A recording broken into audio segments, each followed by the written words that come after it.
So my asshole of a neighbor is upstairs blasting their music as if it is not almost 10 o'clock at night, because nobody has to work. Nobody has children around these parts. So yeah, sure, why not? Let's just blast music like it's a Friday night. So today I am filming a video with wine in hand because you know what? It's been that type of week. Hey y'all, it's Ashley Bookish Realm and I am here to do my February wrap up. So February pretty much didn't go as planned. I just read, honestly, I read whatever I could read.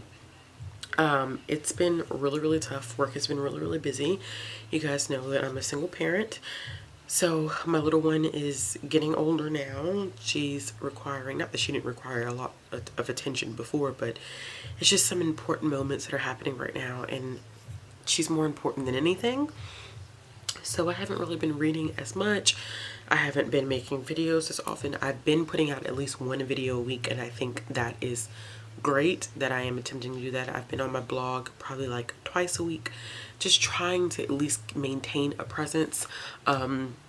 But everything is not like super, oh my gosh, you know, like I have to post every day. I just can't do that. So, but anyway, who cares? Show you guys some, like, get to the good stuff.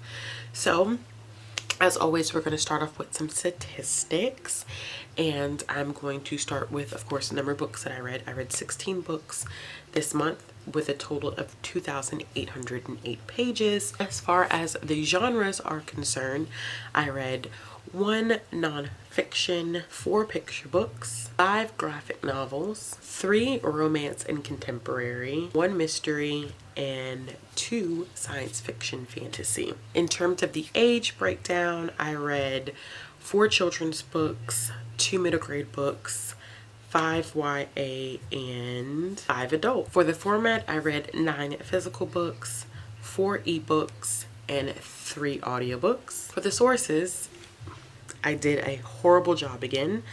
I only read 1 that was owned and 15 were borrowed, and I didn't do any review copies this month. Hopefully that'll change in March. And in the other stats that I've been kind of keeping track of, 3 of them had LGBTQIA plus representation, 4 were considered own voices, and 2 were by Black authors. I am a trash Black person that only 2 out of 16 books that I read for the month of February had Black authors. But see, that's a testament to we must read Black authors all year round and not just 1 month out of the year. It just doesn't work. I read more Black authors in January than I did in February. Let me get off my soapbox. So as you guys know, I'm not going to go over the picture books at all, because I already shot that video and I will link it up in the card symbol. I definitely did talk about the picture books that I read in both January and February. So we are going to, you know, stick with that video, and I'm not going to do any additional. I'm going to make this video as quick as I can because I just don't feel like having long discussions. I think I need to start back doing like mid-month wrap-ups because that helps. But like I said, let's go ahead and jump in. The first book that I read was a short novella called New Year, New Boo. It was a holiday short by Alexandra House, and it was about these 2 co-workers who went to a holiday party.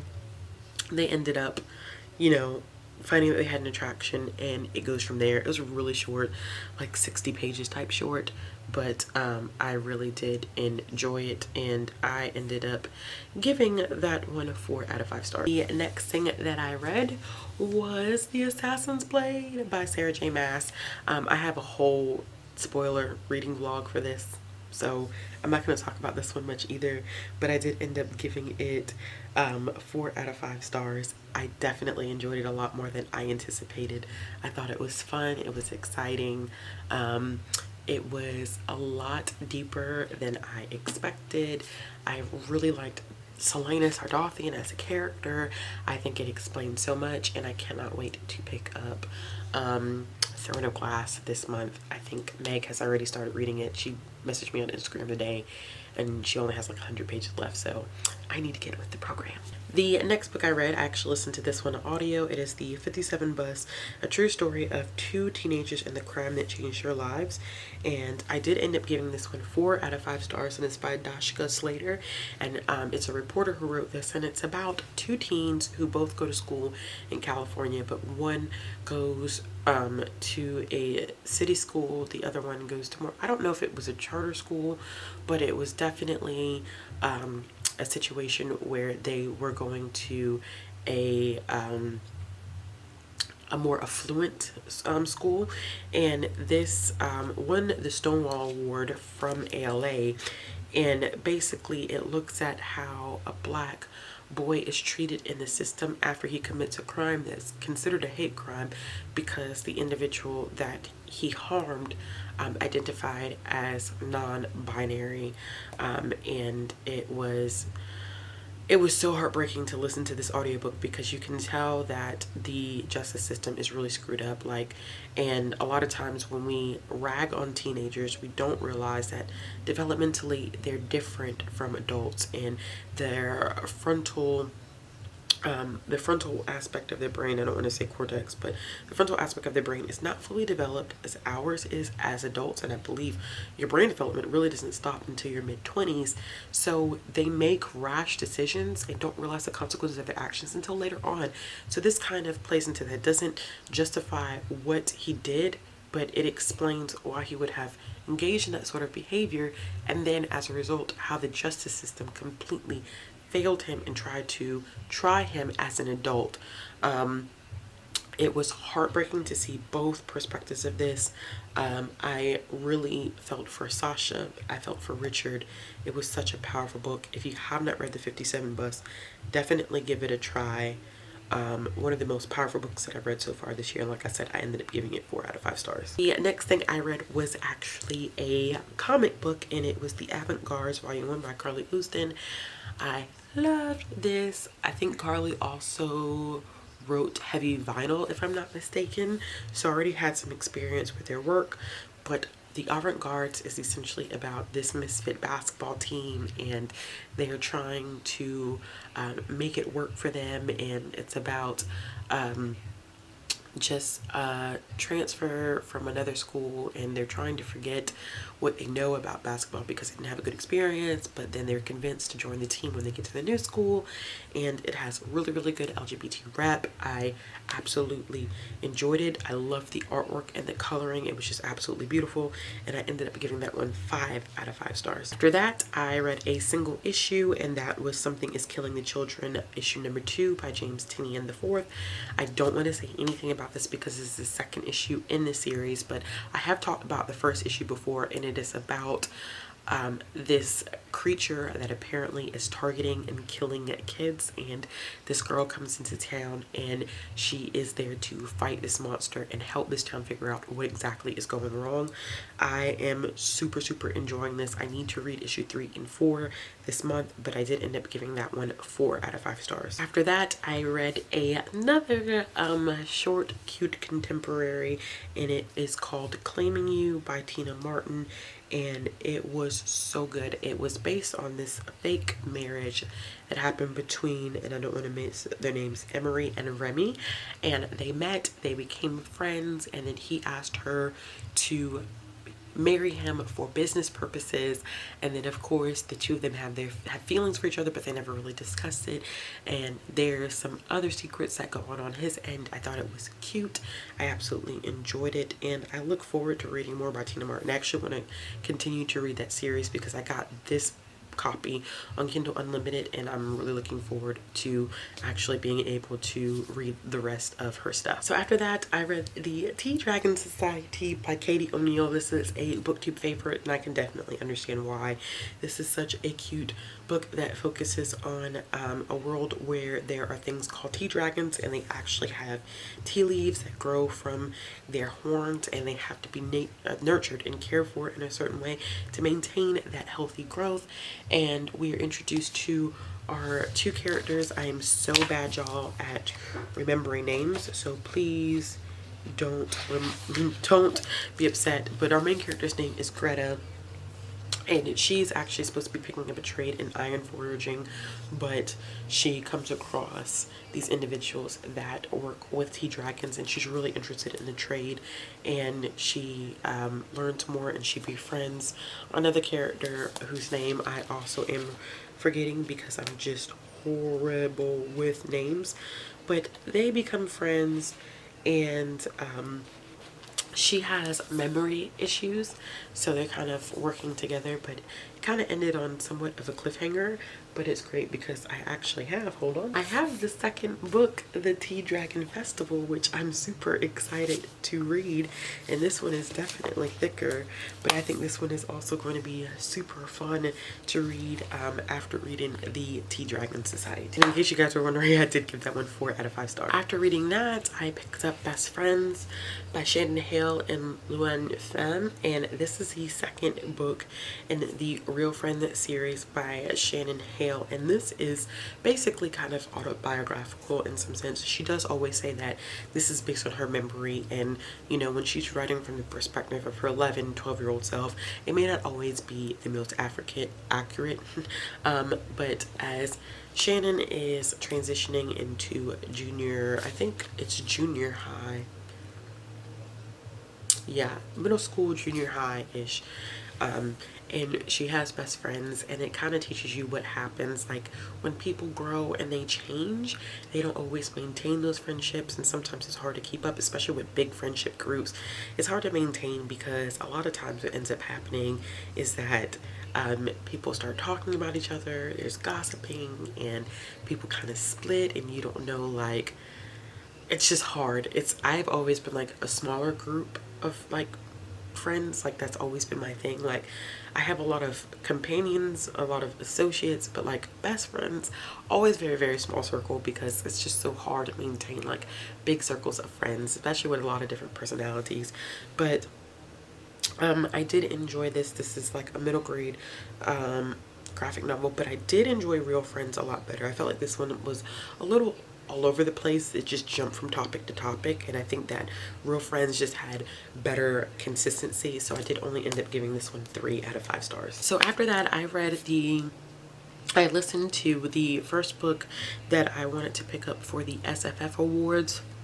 I've watched it for years, y'all, and I've never gotten the opportunity to participate, but this year I was like, I really want to participate. So I picked up The Test by Sylvain Nouvelle, and it is a very awkward take on immigration. I don't want to say awkward, it's a very interesting take on immigration, and I don't want to say anything about it because I don't want to spoil it, but just know that it does have a dystopian feel, and it is a dystopian, and it's a new way in which people are required to test to get I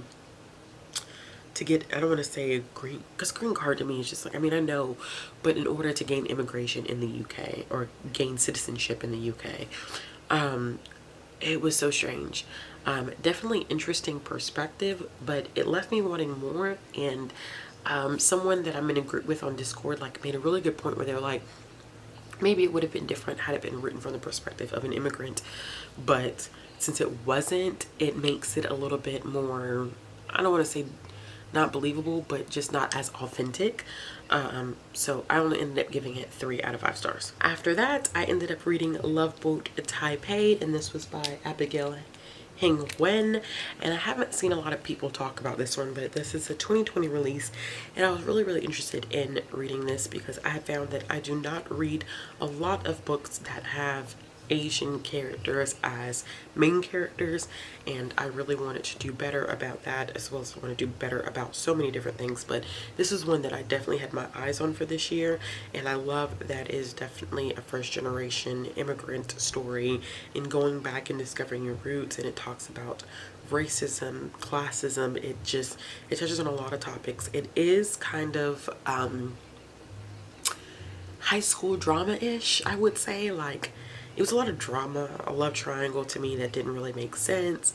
And okay, so this is not a bad thing, but what I've noticed is that like YA contemporaries have gone in a direction of less fade to black type scenes. This one definitely has some fade to black. The scenes are all fade to black. Nothing is explicit per se, but it does push the envelope. And I've realized that a lot of YA contemporaries now are pushing that envelope, where we would typically be like, oh my gosh, you know, you would think like making out was a huge thing, but now there are things like explicit things that are being insinuated, especially in this book. So if you're not comfortable with that, I just would like to let you know that, because I don't think a lot of people go in expecting that sometimes in YA contemporaries, but this one definitely does do that, and I'm all for it because it's reality. But it is it's very interesting.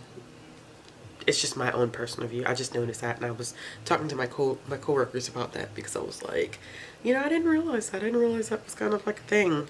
But it is essentially about a character by the name of Ever, and Ever is, you know, she is the child of two immigrant parents, and she wants to do nothing more than dance. She gets accepted to NYU, but of course her family has her life kind of planned out for her. They want her to go to med school, but it's just not her thing.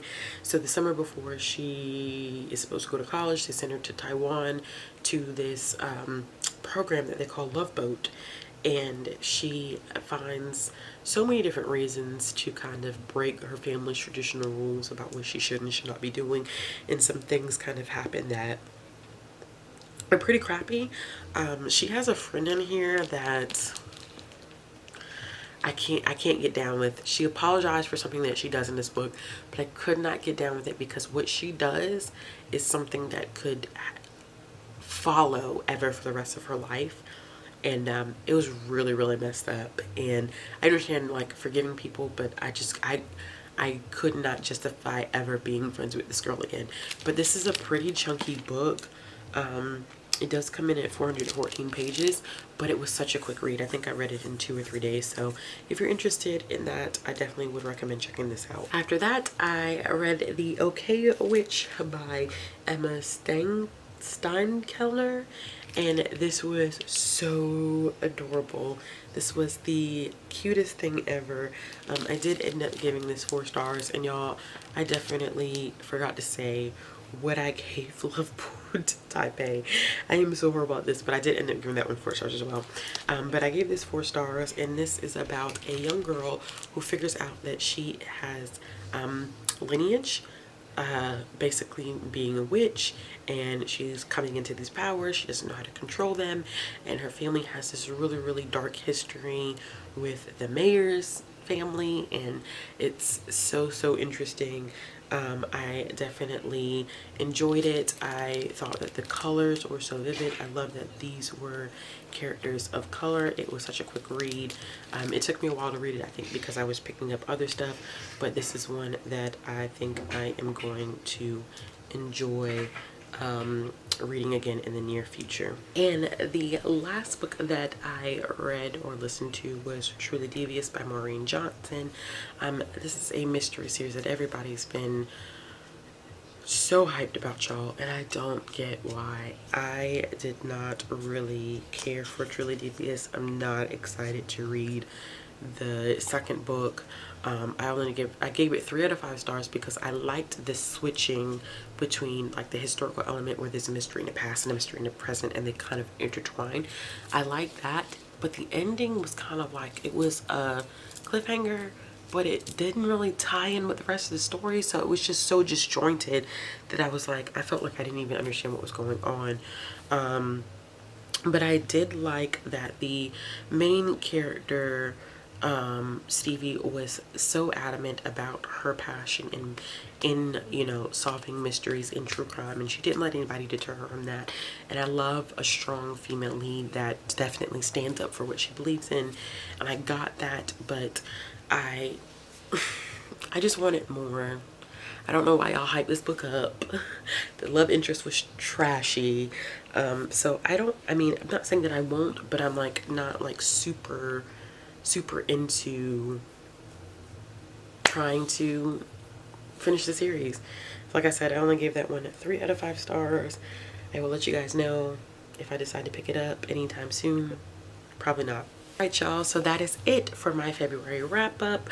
If you guys like this video, make sure you give it a thumbs up. If you're interested in telling me what you read in February, let me know in the comment box below. All of my social media links will be down in the description box below. Hopefully I have, it'd be foolish for me to say, I hope I have a better reading month, because some of y'all are gonna be like, a better reading month, like you read a lot. But I want to read even more this month, so hopefully I can accomplish that goal. But work has been really crazy, you know. I'm watching my daughter grow up right before my eyes. It's just been so much, so hopefully, you know, hopefully I can find some sort of balance. But like I said, I definitely enjoyed most of what I read this month. I look forward to hearing from you guys, and I hope you guys have a wonderful evening.